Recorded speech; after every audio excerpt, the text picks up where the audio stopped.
अटल बिहारी वाजपेयीजी यांची उद्या जन्मजयंती आहे. त्याच्या पूर्वसंध्येला आयोजित भाजपा जैन प्रकोष्ठच्या या विशेष बैठकीमध्ये इथे उपस्थित असलेले भाजपा जैन प्रकोष्ठचे प्रदेश सचिव, माझे मार्गदर्शक नितीन भाऊ चोपडा, माझे मोठे बंधू प्रदेश सचिव किशोरभाई भंडारी, प्रदेश सहसचिव प्रकाश भाऊ बोरा, माझा जुना मित्र, माझा साथी सोबती असा पश्चिम महाराष्ट्र विभागाचा प्रमुख भरत भाऊ गुरड, भावी नगरसेवक आमचे जिल्हा प्रमुख महेंद्र सुंदेशा विद्या, बाकी सगळेच मित्र आहेत. निमेश आहे, परत आपले गिरीश भाऊ आलेले लोणावळ्यावरनं, आमचे अजून एक भावी नगरसेवक, भारतीय जनता पार्टी जैन प्रकोष्ठचे पहिले नगरसेवक बनणारे भूषण भाऊ मुथा, तळेगाव मावळ. येत्या 26 तारखेला महेंद्र भाऊ त्यांचं स्वीकृत नगरसेवक म्हणून त्यांची नियुक्ती होणार आहे. सगळी आमचे भूषण भाऊ मुथा आणि सगळेच इथं जमलेली मंडळी. एक काळ असा होता, बोलणारा बोलायला लागला की ऐकणारा पेटून उठायचा. आता बोलणारा अख्खा पेटला तरी ऐकणाऱ्याला काही फरक पडत नाही. तरी बोलणं आमचं काम आहे, बोलायला आम्ही येणारच आणि आम्हाला कोणी रोखू शकतात नाही त्या कामापासून. तर आजची ही जी विशेष बैठक आहे, ही विशेष बैठक पेटून उठण्यासाठीच आहे. आणि जैन प्रकोष्ठचं येणाऱ्या काळामध्ये आपल्याला काम कसं करायचं आहे, जैन प्रकोष्ठ काय आहे, भारतीय जनता पार्टीमध्ये जैन प्रकोष्ठ वेगळं का झालं, कसं झालं, ह्याच्यासाठी आजची बैठक आहे. बऱ्याच वक्त्यांनी सांगितलं आपली पॉलिटिकल स्ट्रेंथ वाढणं आवश्यक आहे. पॉलिटिकल स्ट्रेंथ कधी वाढू शकते, ज्यावेळेस आपण सगळे एक येऊन काहीतरी एक जोमाने कार्याला लावू. त्याचा आता आपल्याला खरोखर लगेच ती सुवर्ण संधी, तो चान्स 2022 मध्ये आहे. आपल्याला आपल्यातला एक माणूस हा कॉर्पोरेशन मध्ये पाठवायचा आहे. एक नाही, आपण 3-4चा प्रयत्न करूया, पण एक तर आपल्याकडे आता तयार आहे. याला कॉर्पोरेशन मध्ये पाठवल्याशिवाय आपण नाही. एक लहान मुलगा होता, तो त्याच्या वडिलांना कामात व्यत्यय आणत होता, घडी कामात व्यत्यय आणत होता. तो वडील वैतागले, काही करून हा काही काम वडिलांना करू देईना. वडिलांच्या टेबलवर लक्ष गेले, एक जगाचा नकाशा होता. वडिलांनी तो जगाचा नकाशा घेतला, मुलाला बोलवलं, मुलाला म्हणे हा घे. तो जगाचा नकाशा फाडला, त्या मुलाच्या हातात दिला. म्हणजे आता हे तू जोपर्यंत जोडत नाही, हा जगाचा नकाशा आहे, हे तू जोपर्यंत जोडून येत नाही तोपर्यंत माझ्यासोबत नकोस. मुलगा तुकडे घेऊन खोलीच्या एका कोपऱ्यात गेला. बाप निश्चिंत, आता काही हा 1-2 तास काही येत नाही. ज्या मुलाला जगाचा नकाशाच माहित नाही, जगाचा नकाशा कधी बघितला नाही, तो काय आता 1-2 तास आता तो झाला बिझी. आता आपल्याला आपले कामं करता येतील. बाप असा विचार करतो नाही करत तोपर्यंत मुलगा समोर जगाचा नकाशा जोडू. बाप चकित, तू एवढ्या लवकर तू कधी जगाचा नकाशा बघितला नाही, तू तो जोडलास कसा, कसं काय तुला समजलं, कसं काय सुचलं. तो म्हणे बाबा ते जगाचा नकाशा वगैरे मला तर काही माहित नाही, पण तुम्ही जो मला जे तुकडे दिले होते त्या तुकड्याच्या पाठीमागे एक माणसाचा चेहरा होता. मी माणूस जोडला, जग आपोआप जोडले. आज जे आपल्याला जे करायचं आहे या जैन प्रकोष्ठच्या माध्यमातून आपल्याला माणूसच जोडायचं काम करायचं आहे. आज जैन समाज जर आपण बघायला गेलो, जैन समाज एवढ्या पंथन संप्रदायामध्ये विभागला गेलेला आहे. स्थानकवासी, तेरापंथी, परत मंदिर मार्गी, परत मंदिर मार्गीमध्ये अजून किती ते 4 धडे, 1 थुई 2 थुई, अजून बरेच काही आहे. स्थानकवासी मध्ये काही कमी नाहीये, दिगंबरांमध्ये तेच आहे, तेरापंथी मध्ये आहे. एवढे वेगवेगळ्या ह्याच्यात आपण विभागले गेलेलो आहे. ते कमी होतं तर आता अजून एक नवीन फेड आहे. आता काय नहार परिवार, भंडारी परिवार, ते आता ते एक ते नवीन संघ बनायला लागले. म्हणजे आपण अजून किती विभागले जाणार आहोत. आणि आज किती तुम्ही पहिलेच अल्पसंख्याक, एकदम संख्येने कमी, त्याच्यात आपण एवढे आपले वेगवेगळे धडे निर्माण करायचे, अजून किती और कितना बटना बाकी है, हा एक साधा प्रश्न आहे. तर कोणत्या तरी एका प्लॅटफॉर्मवर तरी आपण एका व्यासपीठावर येणं सगळ्या जैनांनी हे आवश्यक आहे. मला कोणी विचारतो कोण स्थानकवासी, तर मी महावीर अनुयायी, बस जो महावीरचा अनुयायी तोच आहे. हे स्थानकवासी तेरापंथी दिगंबर श्वेतांबर काय आहे हेच आपल्याला इथं सर्वात पहिले तर मुळात ते करायचंय. दुसरी गोष्ट, आज बघायला गेलं पूर्ण जगात काय, देशात काय, जैन समाज कोणत्या क्षेत्रात कमी आहे? सर्वात जास्त दान देणारा समाज जर कोणता असेल, म्हणजे हे जग मानतं, हे आपण बोलत नाही फक्त, तर सगळ्यात जास्त दान देणारा समाज जैन समाज, सर्वात जास्त समाजसेवा करणारा समाज जैन समाज. कोणतीही आपत्ती येऊन द्या, देशावर काही संकट येऊन द्या, कुठेही काही संकट येऊन द्या, म्हणजे ते किल्लारीचा भूकंप असेल, आत्ताचा आलेला कोरोना असेल, किंवा मग आसाम मणिपूर तिकडे जो बाढ आली होती, जो पूर आला होता तो असेल, सर्वात पहिले धावून जाणारा समाज जर कोणता असेल तो जैन समाज आहे. आणि हे सगळे समाज हे मान्य करतात, सगळे राजकीय पक्ष हे मान्य करतात. पण राजकीय पक्षांमध्ये जर एखादा जैन गेला तर त्याला पद मिळतो कोणतं? कोषाध्यक्ष. दुसरं पदच नाही आमच्यासाठी, त्याला पद मिळतं कोषाध्यक्ष. याच्यावरती तुमची लायकीच नाही. कुठेतरी राजकीय क्षेत्रात आपला दबदबा होणं आवश्यक आहे, आणि जोपर्यंत तुमचा दबदबा राजकीय क्षेत्रात येत नाही तोपर्यंत येणारा काळ जो आहे हा तुमच्यासाठी अजूनही विचित्र, अजूनही विकट असा काळ असणार आहे. तुम्ही गेल्या 4-5 वर्षाचं उदाहरण बघा, मी जास्त लांब जात नाही. गेल्या 4-5 वर्षापासून जर तुम्ही बघितलं, दर संवत्सरीमध्ये काही ना काही जैन समाजावर संकट येत आहे. एका संवत्सरीमध्ये 5 वर्षापूर्वी जैन मंदिरांच्या बाहेर मांस शिजवलं गेलं, माहिती ना तुम्हाला? अशा घटना होत्या. एका राजकीय पक्षाच्या मोठ्या पुढाऱ्यांनी आपल्या एका संताची तुलना, आपल्या एका गुरुदेवची तुलना जाकीर नाईक संघ केली. आपण ऐकून घेतली, ऐकूनच घेणार, काय करणार? ते हे होते, ते मंदिर मार्गी होते ना, आपण स्थानकवासी मारू काही काम नव्यानं द्यायची का, ही आपली वृत्ती झालेली. संतारा सल्लेखनासारखी जी आपली सर्वात पवित्र असं जे एक आपल्या परंपरा आहे, त्या परंपरेवर सुद्धा गदा आली होती 6 वर्षापूर्वी. राजस्थान हायकोर्टने त्याच्यावर सुद्धा बंदी लावली होती. त्यावेळेस काय झालं? त्यावेळेस म्हणजे तो एक दिवस होता, न भूतो न भविष्यतो. अख्खा जैन समाज, नुसता जैन समाजचा श्रावक नाही, तर जैन समाजाचा प्रत्येक संत, प्रत्येक फिरक्याचा मारासा, गुरु भगवंत सगळे रस्त्यावर उतरलेले एका दिवशी. आणि त्या दिवशी त्याचा प्रत्येक काय आला? हायकोर्टला त्यांचं डिसिजन रिव्होक करावं लागलं, मागं घ्यावं लागलं. हा इतिहास आहे. हे का झालं? कारण त्या एका दिवशी आपली एकी दिसली, बस आपली एकी त्या दिवसापुरतीच होती. त्याच्यानंतर परत जैसे थे, म्हणजे त्या दिवशी आपण पूर्ण समाजाला एक संदेश देऊन टाकला होता, पूर्ण भारताला, पूर्ण जगाला, कि समंदर की खामोशी को देखकर ये मत समझना कि समंदर में रवानी नहीं है, हम जब भी उठेंगे तूफान बन के उठेंगे, बस उठने की अभी ठानी नहीं है.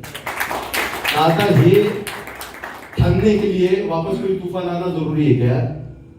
नाही. आता कुठेतरी आपल्याला आपली ताकद दाखवणं, आपली एकता दाखवणं आणि आपली स्पेस निर्माण करणं राजकीय क्षेत्रातही तेवढीच आवश्यकता आहे.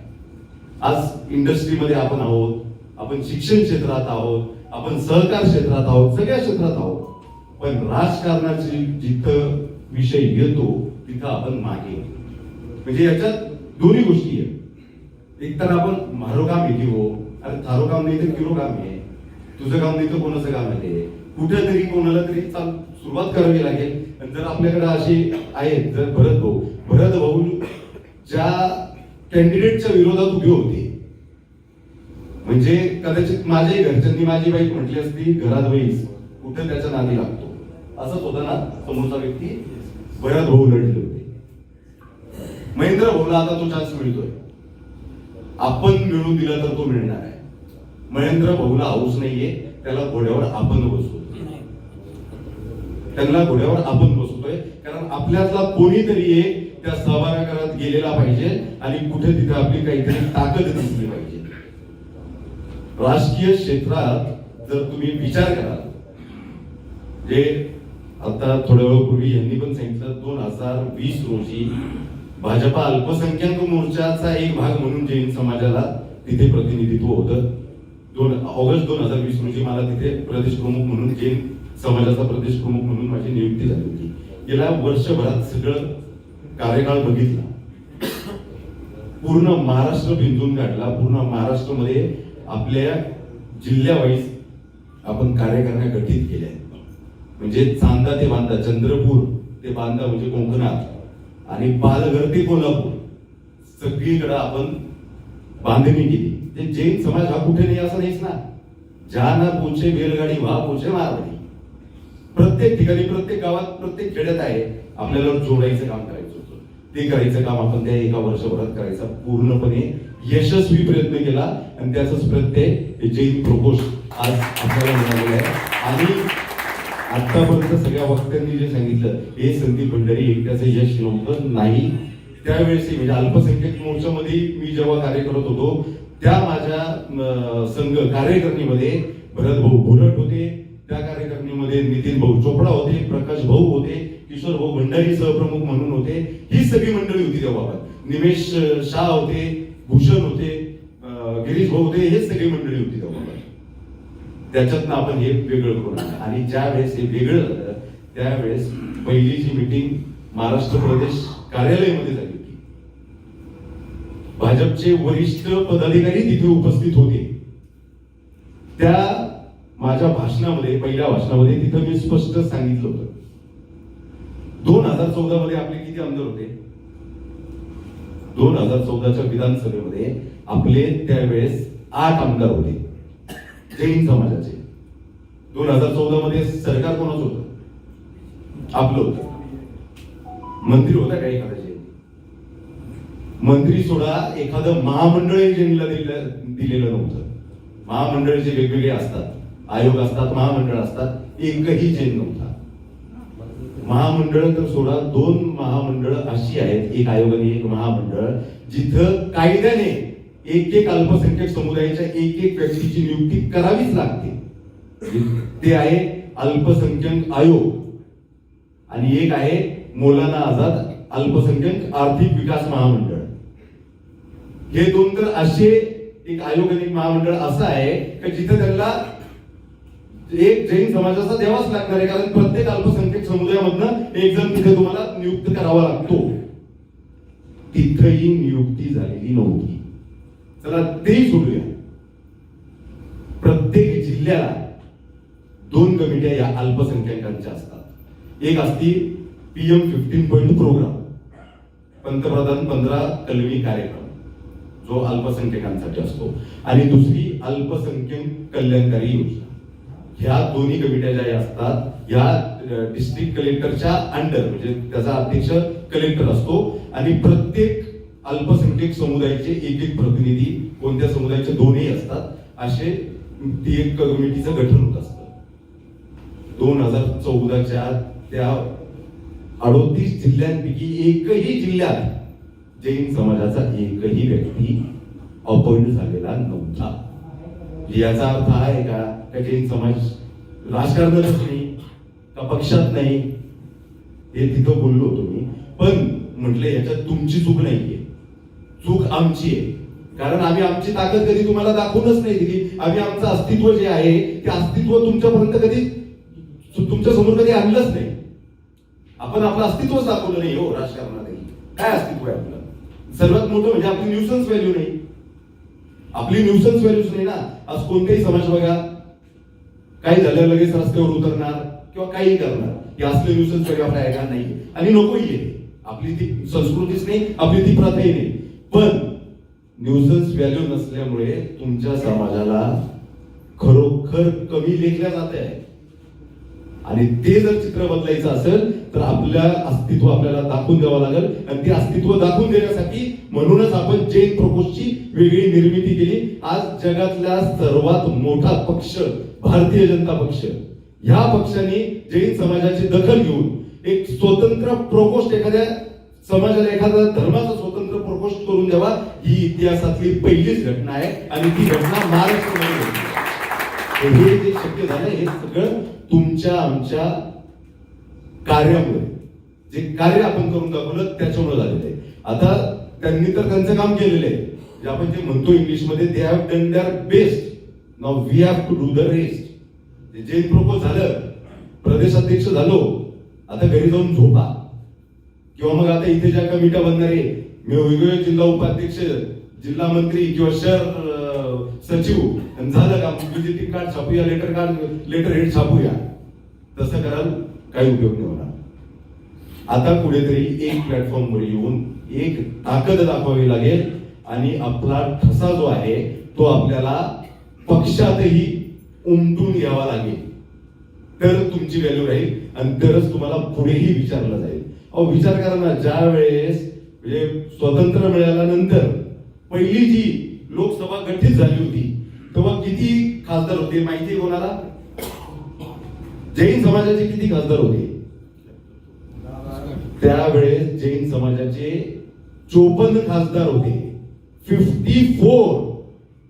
टुडे वी आर नो मोर. एक खासदार नाही आपला, एक खासदार. शेवटचे खासदार होते दिलीपजी गांधी, स्वर्गीय दिलीपजी गांधी. यावेळेस काही कारणाने त्यांचे तिकीट कापलं गेलं होतं. ते खासदार जैन समाजाचे होते त्या सभागृहामध्ये. आज आपला एकही खासदार नाही. ही परिस्थिती आपली आहे. कोणता पक्ष असा असेल जो जैन समाजाच्या पैशाच्या शिवाय चालतोय?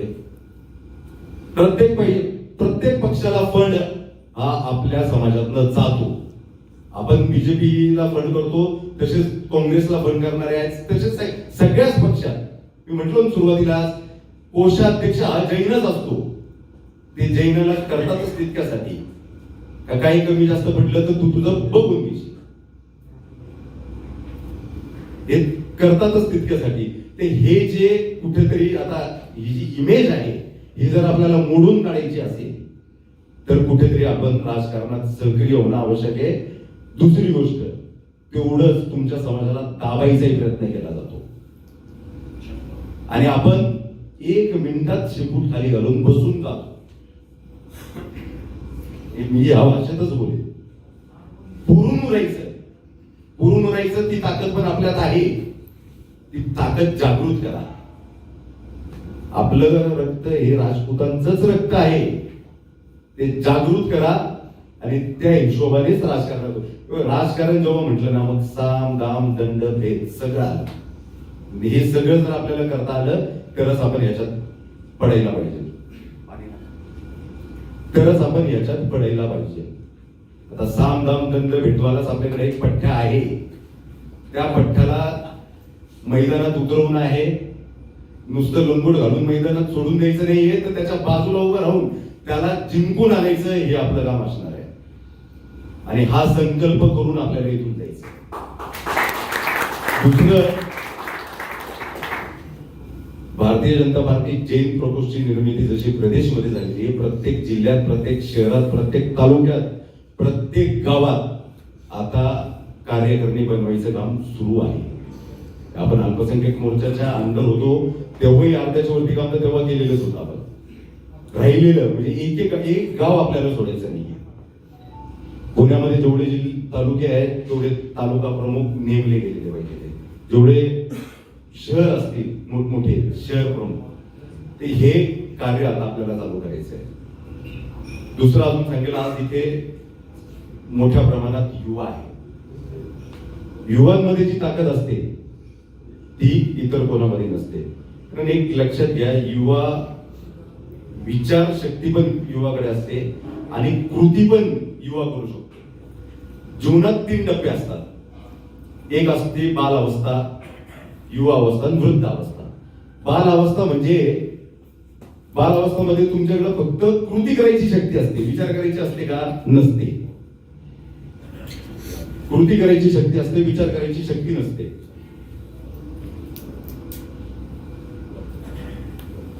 म्हणजे एखाद्या रस्त्यावर एखाद्या लहान मुलाला तुम्ही एक दगड दिला होता आणि त्याला सांगितलं का फिरको हा या गाडीच्या काचेवर, तो एका क्षणाचाही विलंब न करता दगड उचलेल आणि त्या काचेवर मारून देईल. कारण त्याला विचार करायची शक्तीच नाहीये, कृती आहे त्याच्याकडे.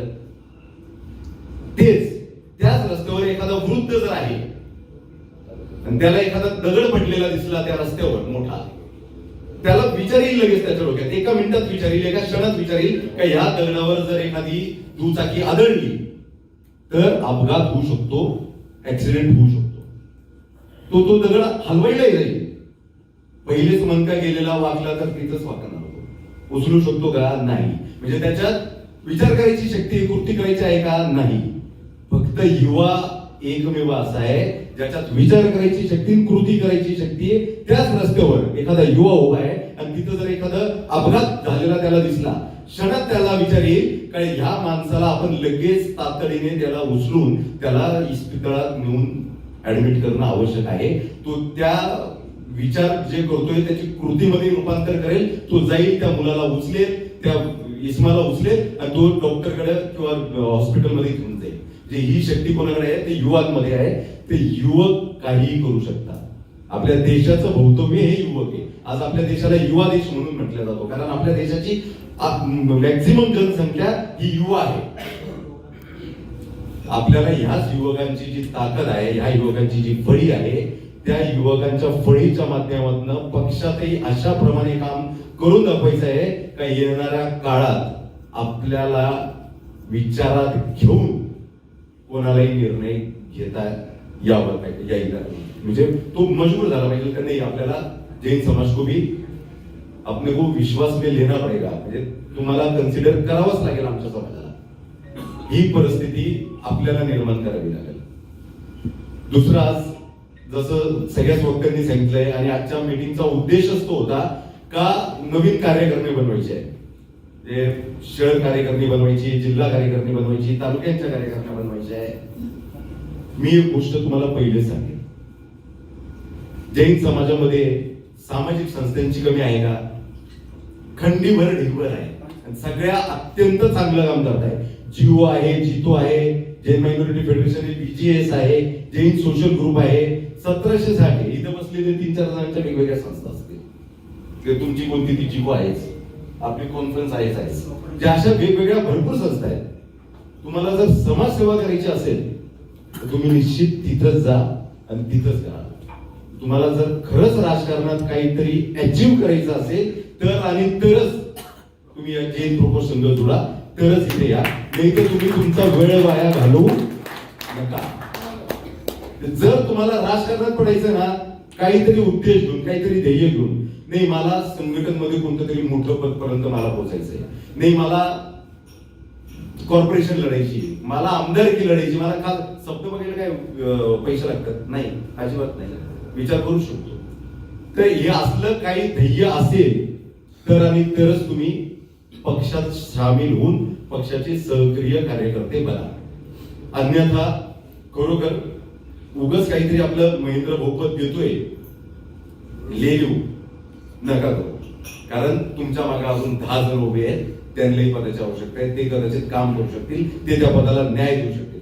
जर आपण आपल्या पदाला न्याय नाही देऊ शकलो, तोही आपल्या समाजात तरी किमान जैन समाज हे काय कर्म पे चालताय आपला समाज.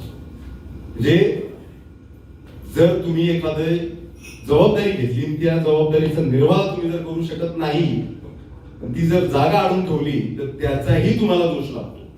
हे आपलं धर्म आहे. तर जर तुमची खरंच तन मन आणि धन ही जर तुमची तयारी असेल, आणि दो हात करणे की तयारी, 2 घ्यायची ताकद, 2 द्यायची ताकद, तर उतरायचं. हा आकडा आहे.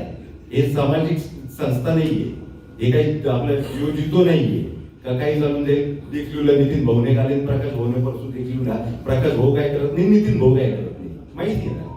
इथं ते नाहीये. इथं सगळे रथी मारती असणार आहे. इथं सगळ्या समाजाचे लोक आहेत, सगळ्या प्रकारचे लोक आहेत. याच्या भरत भाऊ सारखी 2-2 करायची जर तयारी असेल तरच आपल्याला उतरता येतं. पुढे गेले भरत भाऊ 2-2 करायला तरी तशी ताकद जर असेल, तशी जर तुमची विचार श्रेणी असेल, ती तयारी जर असेल तर तुम्ही या आखाड्यात उतरा.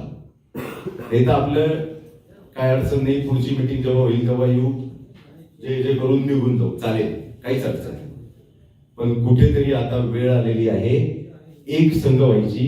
हे सगळे धडे संप्रदाय हे सगळे ठीक आहे, तुमची जी काही परंपरा असेल, धार्मिक परंपरा, ती तुम्ही तुमच्या हिशोबाने करा ना, त्याला कोणाची काही मनाई नाही.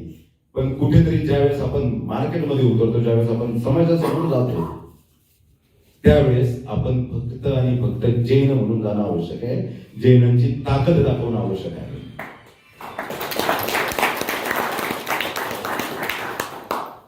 काय असतं, बोलायला बरंच काही आहे, टाळ्या पण भरपूर वाजते, पण नुसतं आपल्याला हे करून थांबायचं नाही. गेल्या 7 वर्षापासून ऑल इंडिया जैन मायनॉरिटी फेडरेशनच्या माध्यमातून मी अल्पसंख्याक योजनाचा लाभ, म्हणजे 7 वर्षापूर्वी अल्पसंख्याक दर्जा आपल्या धर्माला मिळाला, जैन समाजाला, जैन धर्माला मिळाला.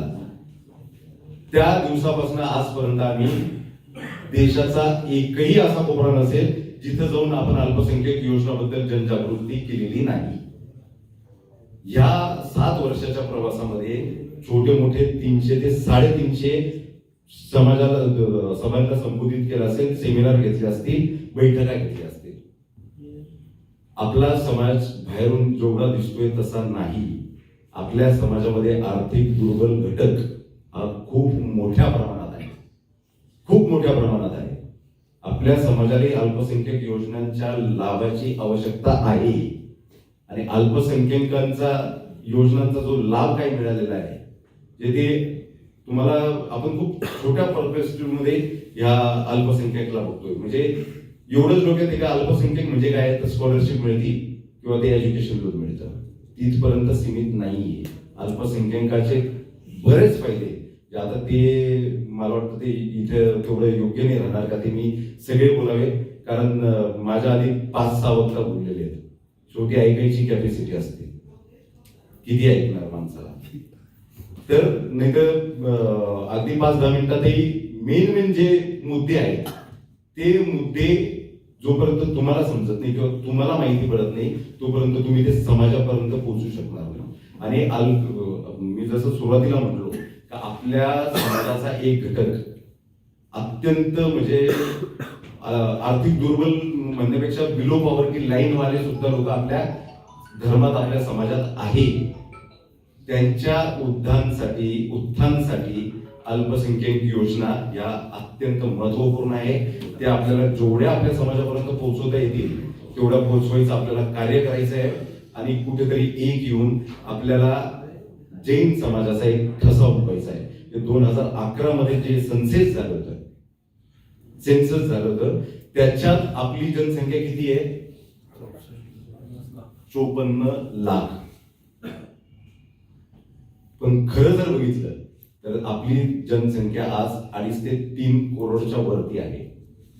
हे आम्ही ज्यावेळेस पूर्ण भारताचं भ्रमण केलं त्यावेळेस ते लक्षात आलंय. तरी आपण एक संघ नसल्यामुळे किंवा ही जी कागदावर जी जनसंख्या दिसत नाही ना, त्याच्यामुळे तुमच्या वोटचं पावरच कळत नाहीये लोकांना. त्याच्यामुळे सगळे राजकीय पक्ष तुम्हाला वाऱ्यावर सोडतायत. तर कुठेतरी आता 2022 मध्ये आता संसद चालू झालेले आहेत, बऱ्याच ठिकाणी होत आहेत. तर त्यावेळेस हा सर्वात महत्वाचा मुद्दा आहे. 2 कॉलम असतात, धर्माचा कॉलम, जातीचा कॉलम.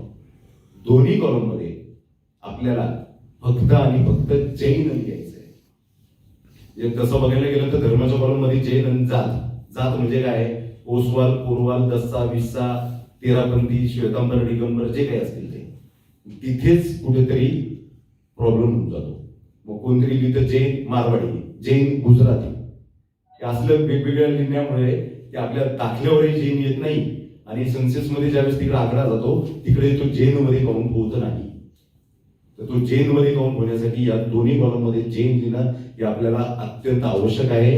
ह्या गोष्टीची सुद्धा समाजापर्यंत तुम्ही ही गोष्ट पोचवा, त्यांना जाणीव करून द्या काय याची आवश्यकता काय आहे.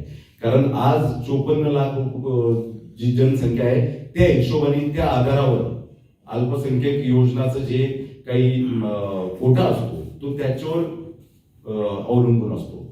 तो ते प्रोरेटा बेसिसवर करतात. जे फॉर एक्झाम्पल आता 1000 स्कॉलरशिप द्यायचे आहेत सेंट्रल गव्हर्नमेंटला, तर त्याच्यात ते काय बघतात, मुस्लिम समाजाचे किती लोक आहेत, एवढे लोक आहेत, मग त्यांना तेवढे टक्के, जे हे 6 समाज आहेत त्या 6 समाजात जर मुस्लिम समाज 70%, 10% ख्रिश्चन आहे, 5% बौद्ध आहे, जैन 1% आहे, तर त्या बेसिसवरच हा कोटा निर्धारित असतो. आज तसं फक्त आपण 2.5-3 कोटी, पण आपल्याला अल्पसंख्याकच्या ज्या सुविधा मिळत आहेत त्या कोणत्या आकड्यावर मिळत आहे, जो सरकारी याच्यात आहे त्या आकड्यावर मिळत आहे. तर तो जर वाढवायचा असेल तर येणाऱ्या सेन्ससमध्ये आपल्याला ती जनजागृती करणं आवश्यक आहे आणि तिथं जैन लिहिणं आवश्यक आहे, तिथं आपला आकडा वाढवणं आवश्यक आहे. दुसरं, येणाऱ्या निवडणुकीमध्ये आता बघायला गेलं महाराष्ट्रामध्ये किमान आता 6 ते 7 महानगरपालिकेमध्ये निवडणुकी आता तोंडावर आहे. जैन प्रकोष्ठच्या माध्यमातून आपलं अगदी मायन्यूट प्लॅनिंग चालू आहे. मुंबईमध्ये 36 विधानसभा मतदारसंघ आहे, 256 वॉर्ड आहे. भाऊ, आपले 36 विधानसभा मतदारसंघाचे प्रमुख नियुक्तीचे आता काम चालू आहे मुंबईमध्ये. 256 वॉर्ड आहे, प्रत्येक वॉर्डवर एक पदाधिकारी आपण नियुक्त करतोय जैन समाजाचा. ज्या वेळेस ही यादी जर पूर्ण असेल आपल्या हातात आणि ती यादी ज्यावेळेस पक्षाच्या समोर आम्ही ठेवू, त्यावेळेस जर हक्काने सांगितलं का आमचं जे ही ताकद आहे, आमच्या प्रत्येक वॉर्डमध्ये प्रत्येक विधानसभा मतदारसंघामध्ये आमचे पदाधिकारी आहेत, आमचं प्रेझेन्स आहे, तर त्यावेळेस आपण 10 आणि 15 तिकीट मागितले, मागू तर शकू. मिळणार किती नाही तो भाग वेगळा, पण पहिले मागायच्या तर परिस्थितीमध्ये या. हीच परिस्थिती आपल्याला पुण्यामध्ये करायची. आता आपलं मुंबईमध्ये, औरंगाबादमध्ये, नागपूरमध्ये आणि नाशिकमध्ये मोठ्या प्रमाणात एक मायक्रो प्लॅनिंगचं काम चालू आहे. ही शोकांतिका पण आहे का प्रदेश प्रमुख पुण्यामधला असून पुण्यामध्ये त्याप्रमाणे तेवढं काम अजून सुरू झालेलं नाही. तर तेच काम आपल्याला आता सुरुवात करायची त्याची. पुण्यामध्ये 8 विधानसभा मतदारसंघ आहे, आपल्याला 8 विधानसभा मतदारसंघाचे प्रमुख बनवायचे. पुण्यामध्ये जेवढे मंडल आहे, जेवढे वॉर्ड आहे, प्रत्येक वॉर्डवर आपला एक पदाधिकारी नेमला गेला पाहिजे. ही जबाबदारी महेंद्र भाऊ तुमची आहे. नुसती तुमचीच नाही तर 2 सचिव पुण्यामधनं आहे, प्रदेश सचिव, प्रदेश सहसचिव पुण्यामधनं आहे आणि पश्चिम महाराष्ट्राचे प्रमुखही पुण्यामधलेच आहे. योगायोगाने आपण महिला प्रमुख ज्या बनवलेल्या आहेत त्याही पुण्यामधूनच आहे, ईशाताई कोळेकर म्हणून. आज त्या दौऱ्यावर आहे, विदर्भाच्या दौऱ्यावर, भारतीय जनता पार्टी जैन प्रकोष्ठच्याच दौऱ्यावर आहे. त्याच कामाने गेल्या 6 दिवसापासून त्यांचा विदर्भ दौरा चालू आहे. अमरावती झाला, अकोला झालं, काल चंद्रपूर होतं, उद्या नागपूर आहे त्यांचा, प्रत्येक वर्धा झालं. प्रत्येक ठिकाणी एक लेडीज अत्यंत चांगल्या पद्धतीने त्यांचं कार्य चालू आहे आणि आपण इथंच बसलेलो आहोत. कुठेतरी हे चित्र आता बदलणं आवश्यक आहे. मी तुमच्या सगळ्यांचा जास्त वेळ घेणार नाही, पण एक ओपन सेशन आपण एक 10-15 मिनिटाचं ठेवूया, कारण आपल्याला काही वक्त्यांना ऐकायचं पण आहे. म्हणजे आज भूषण भाऊ झाले, गिरीश भाऊ झाले. हे गिरीश भाऊ पुणे जिल्हा उपप्रमुख आहे भाजपा जैन प्रकोष्ठचे. तर ते त्यांचा अनुभव, कारण ते गेल्या 12-13 महिन्यापासून भाजपमध्ये माझ्या संघ कार्यरत आहे. भूषण भाऊ माझ्या संघ भाजपमध्ये कार्यरत आहे, निमेश माझ्या संघ कार्यरत आहे, अनिल लोणावत आहे. ही अशी बरीच मंडळी आहे. आणि तुमच्यातली जे नव्याने जुडणं, ज्यांना जुडायचं आहे, तसं किरण राम सिन्हाचा तर अजून जुना इतिहास आहे भाजपमध्ये जर बघितलं तर. ते अगदी सक्रिय कार्य करतात भारतीय जनता पक्षाचे, ते इच्छुक आहे. त्यांच्यासाठी आपल्याला प्रयत्न करायचे. 2-3 नगरसेवक तरी आपण प्रयत्न करून कॉर्पोरेशन मध्ये कसे पाठवता येईल याचा प्रयत्न करायचा आहे. आता आपण माझ्या वक्तव्यानंतर एक ओपन सेशन ठेवूया. तुम्हाला जर जे काही आता मी बोललेलो आहे त्याच्याबद्दल जर काही डाऊट असेल, काही अजून विचारायचं असेल, जैन प्रकोष्ठ कसं कार्य करणार, काय करणार, मला वाटतं मी माझ्या संभाषणात बऱ्यापैकी सगळ्या गोष्टी क्लिअर केलेल्या आहेत. त्याच्यातही जर कोणाला काही प्रश्न उत्तर असेल, तुमच्यातले 5-10 लोक जर बोलायला आले तर मला निश्चित आवडेल. खरंच आम्ही सगळ्यांनी जे काही बोललं त्याचं सार्थक झालं असं आम्हाला वाटेल. तर निसंकोचपणे तुम्ही स्टेजवर या आणि तुमचे विचार इथे मांडा. एवढं बोलून मी माझे 2 शब्द संपवतो. जय जिनेंद्र, जय हिंद, जय महाराष्ट्र.